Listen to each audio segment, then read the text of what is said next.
Ayan, luto na. Super bango niya, promise. Try nyo na din. Hindi kayo magsisisi pag tinry nyo to. Charing. Magandang araw sa lahat. Ayan, today is magluluto ako ng hipon na mayroong bagoong. Yes, meron siyang bagoong. Lalagyan ko siya kasi isa yun sa request ng aking amo. Kasi nag-try ako magluto many times na nito. And gustong gusto nila. Kaya request na magluto ako ngayon. Ayan, nilagyan ko lang siya ng maraming bawang. And then, nung malapit na maluto yung bawang at malapit na mag-golden brown, inilagay ko na yung sibuyas. Lulutuin ko lang din yung sibuyas dyan. Halu-haluin ko lang siyang maigi para maluto ng husto yung aking sibuyas. And then, super bango. Yan, halu-haluin lang natin.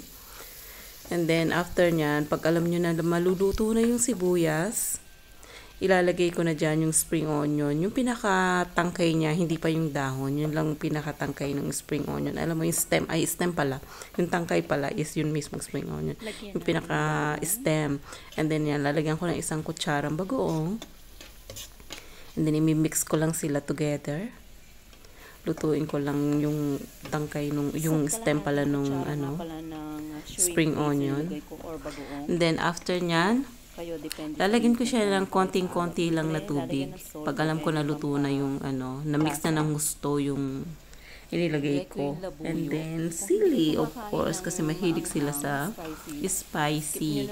Ayan, super bango kung naaamoy nyo lang. Napakabango talaga niya. Then after nyan, lalagay ko na yung prawn. Yung aking hipon. Ayan, nilinis ko na siya. Tinanggal ko na yung tinatanggal dyan. Hindi nga pala ako nagluto ng madami para masarap siya. Kasi kapag may natitira, hindi na siya masarap kapag ininit. So, sobrang konti lang na niluluto ko as in yung ikakainin lang nila today. Yung pangalan nito is side dish lang kasi marami kaming kumain. Marami kaming nakalagay sa mesa kumakain. So, kailangan maraming side dish.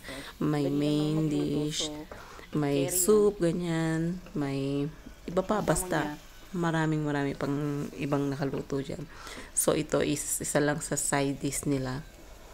Ayan, malapit na siyang maluto as in ganun lang kabilis. And then mamaya after nyan, lalagyan ko lang siya ng konting sugar. And then luto na. Hindi naman siya maalat kasi yung bagoong is hindi naman maalat. Yung mild lang yung bagoong. So, yan na yan siya. Lagyan na natin yung natira kong spring onion kanina. And then after nyan, luto na yan. Sobrang bango. Sobrang sarap. Try nyo na din dyan sa inyo. Kung magugustuhan ng inyong mga amo. Kung amo nyo ay kumakain naman ng prawns.